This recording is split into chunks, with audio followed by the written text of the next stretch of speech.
Hello viewers, ओम साई राम। आज मैं आप सबके सामने आपके पार्टनर की करंट एनर्जीज क्या है इसकी रीडिंग लेकर आ रही हूँ। ये एक जनरल रीडिंग है।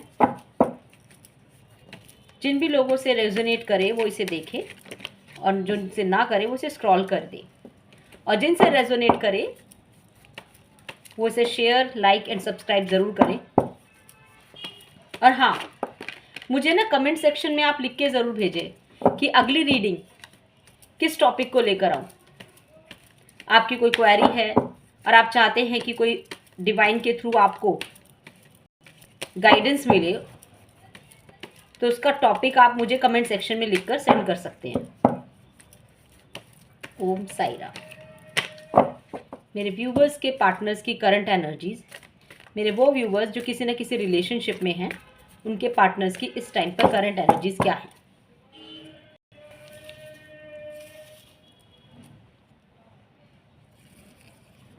व्यूवर्स के पार्टनर्स की करंट एनर्जीज।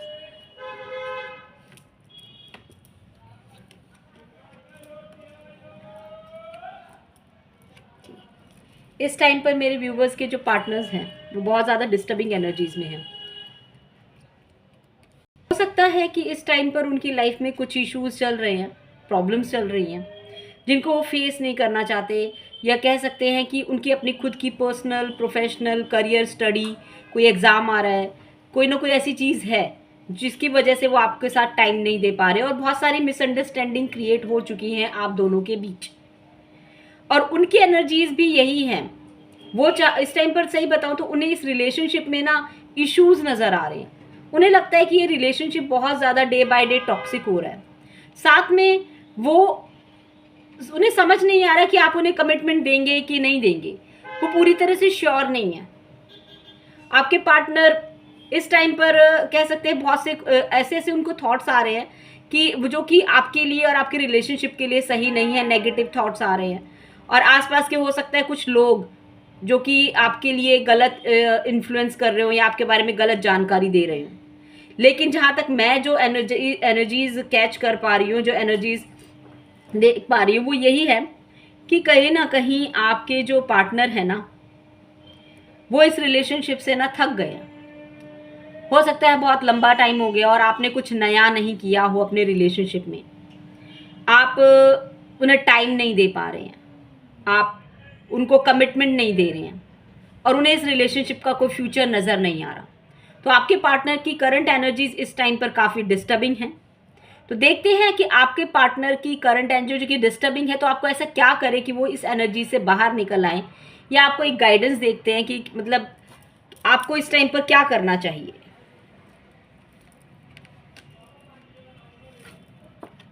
देखा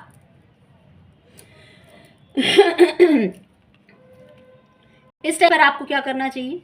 आपको अपने पार्टनर के साथ एक मीटिंग फिक्स करनी चाहिए, उसको इम्पोर्टेंट फील कराना चाहिए, एक इनिशिएटिव लेना चाहिए, और सिर्फ ये इनिशिएटिव थॉट्स में नहीं, एक्शन में भी होना चाहिए। आपको अपने पार्टनर के लिए जो आपका पैशन है ना, वो शो करना पड़ेगा, ठीक है। साथ में जो कुछ भी इश्यूज हैं, जो भी कारण रहे हैं, आपका उन पर ध्यान ना देना, या आपका उनसे कहते हैं ना अनसेटिस्फाइड होना, बहुत सारी चीज़ें हो सकती है। ज़रूरी नहीं होता कि सामने वाले को भी इशू हो, आपको भी कुछ इश्यूज हो सकते हैं अपने पार्टनर से। तो आप वो सारी बातों को क्लियर करें, ठीक है। साथ में कहते हैं ना कि आपने जो इतने लंबे समय से इस रिलेशनशिप में अपना टाइम और एनर्जी दी है ना, तो उसको आसानी से जाने मत दें। उसको रियलाइज़ कराएं कि हाँ, आप मेरी लाइफ में इम्पॉर्टेंट हो। अब देखना कि इस रिलेशनशिप में थोड़े टाइम बाद ना चीज़ें इम्प्रूवमेंट की तरफ जाने लगेंगी, बेहतरी की तरफ जाने लगेंगी। आपको सिर्फ और सिर्फ मिलना है, क्लैरिटी के साथ बात करनी है, उनको बताना है कि हाँ चीज़ें खराब हुई हैं, और अगर आपकी गलती है तो उसे एक्सेप्ट करना है, और फिर उसके बाद अपने पार्टनर पर छोड़ देना है कि वो इस रिलेशनशिप में चाहते क्या है आपसे, वो आगे बढ़ना चाहते हैं या नहीं चाहते। और अगर नहीं बढ़ना चाहते तो आप उनको बोल देना। साथ साथ देखो चीज़ें पेनफुल तो रहेंगी, हो सकता है, क्योंकि देखो इतनी सारी डिस्टर्बेंस चल रही है, तो आपके पार्टनर की मैं कहूँ तो पॉसिबिलिटीज़ कमी है कि वो कंटिन्यू करें। लेकिन अगर वो कंटिन्यू नहीं करना चाहते तो उनको फोर्स मत करना। उनको ये मत कहना कि नहीं सब ठीक हो जाएगा या कुछ है, क्योंकि चीज़ें रिश्ते ना एक तरफा नहीं निपते, एक हाथ से ताली नहीं बजती है, दोनों तरह से होती है। आपकी कुछ गलतियां रही हैं जिसके खामियाजा आपको ऐसे भुगतना पड़ेगा, और वो चीज़ आपके लिए ही नहीं आपके पार्टनर के लिए भी पेनफुल है, दोनों तरफ से पेनफुल। आप सोचो कि वो तो चाह ही रही थी, नहीं, वो भी फेडअप हो चुके हैं, वो भी बहुत ज़्यादा कहते हैं ना इस रिलेशनशिप में उसे कुछ समझ नहीं आ रहा है कि इसका फ्यूचर क्या है। और अगर आप दोनों को ही लगता है इसका कोई फ्यूचर नहीं है ना, तो उसको एंड तक लेके जाना आपके लिए बेहतर है। देन उसके बाद क्या, देखिए डेथ, कहते हैं ना पेनफुल सिचुएशन। अगर आप चीज़ें समझा सके और सामने वाला पर्सन समझ सके तो बेहतर, और अगर नहीं समझता वो तब भी एंड करना चाहते हैं तो आपको उनको जाने देना चाहिए। आप रोक नहीं सकते। अगर आप ज़बरदस्ती रोकने की कोशिश भी करोगे ना तो ज़्यादा टाइम तक वो रुकेंगे नहीं। ओवरऑल कहूँ तो इस रिलेशनशिप का जो एंड है ना वो डेथ की तरफ ही जाएगा। मेरा मतलब है उसका अंत ही होना है। ज़बरदस्ती के रिश्ते निपटे नहीं हैं, बंधन में मत बांधो।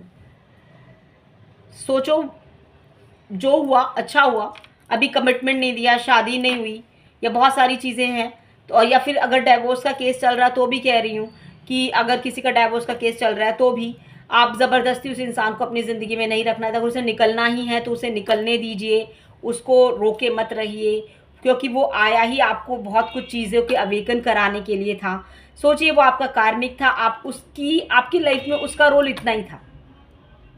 अगर समझ सकता है तो वेल एंड गुड, अगर नहीं समझ सकता तो बिना बेझिझक होकर उसको निकलने दीजिए। और निकलने के बाद